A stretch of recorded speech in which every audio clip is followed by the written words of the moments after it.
Mainit na balita. Sa magaganap po na preliminary conference sa February 2028, inatasan po ng Korte Suprema na ilabas po ng mababang kapulungan yung original copy of the enrolled bill. At inuutusan din po sila na ilabas yung original copy of the 2025 General Appropriations Bill. Ang dami na pong humingi ng kopya ng enrolled bill. Hanggang sa ngayon, hindi po sila sinasagot ng mababang kapulungan. Kung blanco at walang pirma, yung kopya ng enrolled bill, diyan po sa archive section na ating pong nakita, ibig sabihin, wala silang maipapakitang enrolled bill na hinihingi ng Korte Suprema. Naiipit na po sila. So kahapon nga po ay ating tinalakay ang ginawang kautusan ng Korte Suprema na nagtatakda po ng April 1, 2025 sa Baguio po gaganapin yung oral argument sa isinampa nating kaso, yung petition for certiorari and prohibition laban po dito sa anomalous, illegal, immoral, criminal, and unconstitutional 2025 budget. May advisory po ang Korte Suprema at marami po kasi nagtatanong sa akin, ano na raw ang nangyari doon sa tinatawag nating yung request po nating subpoena na hiningi po natin yung subpoena na subpinahan yung kopya ng enrolled bill. At bukod po doon, humihingi din tayo na subpinahan sana ng Korte Suprema yung original copy of the General Appropriations Bill. Para po sa nagtatanong, sa magaganap po na preliminary conference sa February 2028, inatasan po ng Korte Suprema dahil tayo po ay nag-file ng motion na mag-issue ng subpoena ducis tecum. Ilabas po yung enrolled bill at ilabas din yung tinatawag nating kopya ng General Appropriations Bill. Ang utos po ng Korte Suprema ay isumite by personal service not later than February 24, 2025 at 12 noon. Ang inaatasan po nila dyan ay ang respondents, yung pong House of Representatives Bills and Index Service, yung Secretary General, yung Speaker of the House. So yun po ang kautusan, ito po yung kautusan o advisory ng Korte Suprema na ilabas po ng mababang kapulungan yung original copy of the enrolled bill. At inuutusan din po sila na ilabas yung original copy of the 2025 General Appropriations Bill. Ito po yung kopya. Baka hindi malinaw, pakita ko lang ho dahil dito sa ating pahina, totoong impormasyon lamang, totoo at makabuluhang impormasyon po ang inyong mapupulot dito sa ating pahina. Bakit po tayo natutuwa? Kasama yung mga petitioners, kasama si Congressman Sid Unga ng 3rd District ng Davao City at ang mga kilalang abogado na kasama kong petitioners. Natutuwa po tayo dahil marami na pong media outfit, yung traditional media ang binabanggit ko, pati po yung miyembro ng new media, ang dami na pong humingi ng kopya ng enrolled bill. Hanggang sa ngayon, hindi po sila sinasagot ng mababang kapulungan. Ayaw pong magbigay ng kopya ng Secretary General ng House of Representatives. Ayaw pong magbigay ng kopya yung tinatawag na namumuno sa House of Representatives Bills and Index Service. Ayaw po nilang magpakita ng kopya at sadyang pinahihirapan ang lahat po ng mga interesadong Pilipino na makita yung kopya nito.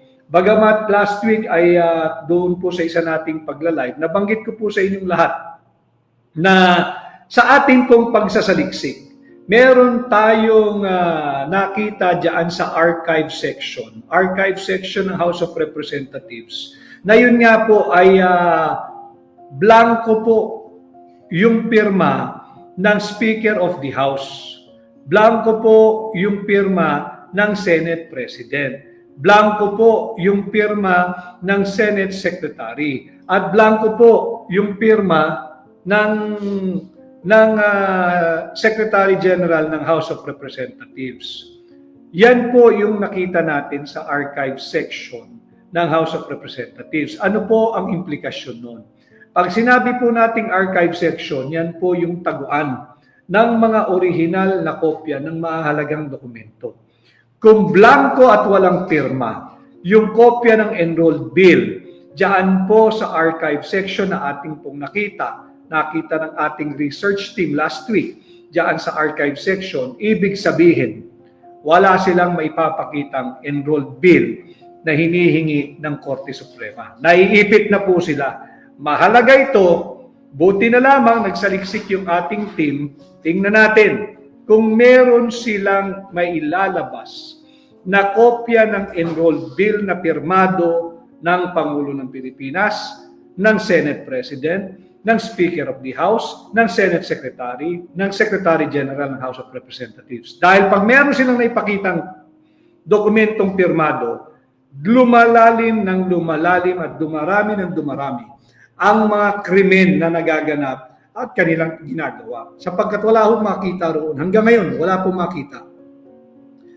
From YouTube FB Eat Abroad, just a quick question. Did the House of Representatives actually respect the 10 days to file their comment non-extendable period by the Supreme Court, or they ignored it? We have yet to get a copy of whatever comment or pleading that they have filed. Should they have filed anything? Wala pa ho tayong nakikita. Wala pa ho natatanggap ang ating mga abogado ng kopya ng kanilang komento, kagaya ng pinag-uutos ng Korte Suprema.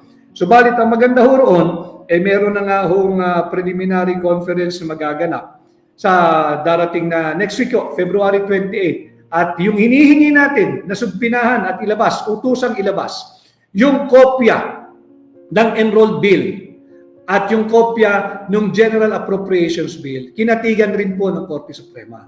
So dito nakikita natin, dahan-dahan tayo nagtatagumpay, bagamat 65% na po ng 2025 budget had been released by the Department of Budget and Management sa iba't ibang ahensya at departamento.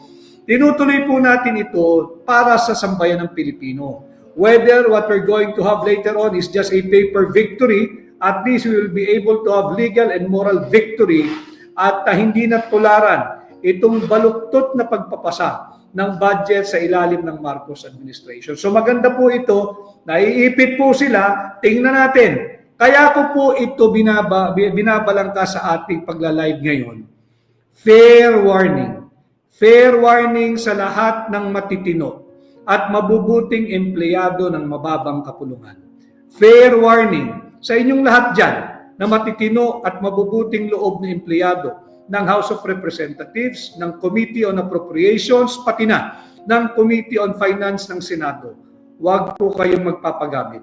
Huwag po kayong magpapabudol. Huwag kayong susunod sa illegal na kautusan ng kahit na sino pang higher-ups. Huwag po kayong papayag, maiipit po kayo. Ipit na po ito.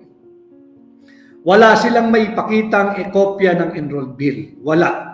At hinihingi natin yung kopya ng General Appropriations Bill dahil iahambing po natin yan. Doon sa ating nakita at nakita naman ninyo, may tatak, may stamp na received ng House of Representatives Bills and Index Service blanco. Pag itong may pakita nilang enrolled bill ay meron ng mga halaga, lalo po silang malulubog sa kumunoy na sila rin ang gumawa. Kaya yung mga kababayan natin na nagtatrabaho sa mababang kapulungan, dyan sa Senado, huwag po kayong magpapagamit, huwag kayong susunod sa illegal na kautusan ng higher-ups, ilalaglag kayo niyan. Nakita naman ninyo nung naiipit na sila, sinong tinuro? Kasalanan daw ng mga miyembro ng technical working group, kasalanan daw ng mga technical working staff ng mga congressmen at senador. Mantakin ninyo, nung nagkabuhol-buhol na, sila ang nagnanakaw ng bilyong-bilyong piso, ilalaglag yung mga matitino, mabubuti at honest na empleyado ng House of Representatives at Senado dahil lamang sila ay miyembro ng technical working group o technical working staff. Mag-iingat po kayo, wag po kayong susunod. Ito po ay kautusan na, pinapakita ko po sa inyo. Ito po ay kautusan ng Korte Suprema. Inatasan na po ang mababang kapulungan at ang Senado, ilabas ninyo ang kopya ng enrolled bill on or before noon of February 24. Pinalalabas na rin po ang kopya ng General Appropriations Bill. Mahalaga ito dahil dito ikukumpara natin yung kopya ng Vice-Cam report. Yung Vice-Cam report na ratified, approved, signed, and filed before the House of Representatives Bills and Index Service na nagpapakita at naipakita natin panay blanco. 28 items blanco, nagkakahalagang higit kumulang ay 241 billion pesos. At speaking of yung tamang pagpapasa ng budget, sagutin, kaya po tayo ay lumalapit sa inyo, humingi na inyong tulong, maghatid po kayo ng bago sa Senado ngayon 2025 at ating niyang aayusin yung mga batas na sa tingin natin tutuldok sa kultura ng korupsyon sa ating bansa. Balik po tayo sa budget, kaya po ako natutuwa dahil sa ating ginawang pagsasalita dito po sa Iloilo Convention Center kasama ang lahat ng barangay captain ng South Cotabato Province ay nagpalakpakan po sila nung sinabi kong buti pa ang mga sangguniang kabataan, buti pa ang sangguniang barangay, marunong umintindi sa diwa ng saligang batas, marunong umintindi sa diwa ng Local Government Code of 1991 sapagkat alam nila na bawal magpasa ng budget taon-taon na merong blanco. Nagpalakpakan po sila, naiintindihan nila Kaya buti pa kayo. Alam ninyo ang halaga ng bawat sentimong ginagastos o gagastusin ng sangguniang barangay at ng sangguniang kabataan. Hindi kayo nagpapasa ng budget na may blanco kahit ang halaga ng blanco ay 1 sentimo. Samantalang itong mga mambabatas na miyembro ng Vice-Cam, 28 items blanco, tinatago ang kopya ng enrolled bill. Buti na lang, meron ng linabas na kautusan. Ang ating Korte Suprema, ang sinasabi po nila, respondents, sino po yung respondents? Kundi yung tatlo, yung House of Representatives, yung Senate of the Republic of the Philippines, at ang tanggapan ng Pangulo. Yung po yung respondents sa kaso na ito. Ang sinasabi, respondents are likewise required to submit by personal service not later than February 24. Malapit na po iyan. Sa ano na po ito sa darating na Tuesday? Tuesday po ba ang February? I-check ko lamang ho Ang February 24 ay Monday. So essentially, binibigyan na lamang sila hanggang Lunes bago ho magtanghali na isubmit ang mga sumusunod. Original copy of the 2025 Appropriations Bill and bill po hindi yung batas, bill at original copy of the 2025 Appropriations Enrolled Bill. So ulitin ko, yung ating mga matitinong lingkod bayan na nagtatrabaho sa House of Representatives at miyembro ng Committee on Appropriations Technical Working Group, ganon din sa Senado, yung mga nagtatrabaho matitino ng miyembro ng Committee on Finance at nagsisilbing technical working staff, huwag po kayo magpapagamit. May ipit po kayo rito, may kautusan na ang Korte Suprema. Pag inutusan kayo na gumawa ng peking enrolled bill, huwag po kayong pumayag. Meron po kaming basihang gagamitin. Ikukumpara po natin yan, papanagutin po natin lahat ng makakating kamay na nakialam dito sa falsifikado at maanumalyang 2025 budget. Kay Balitang Hopya Mani Popcorn.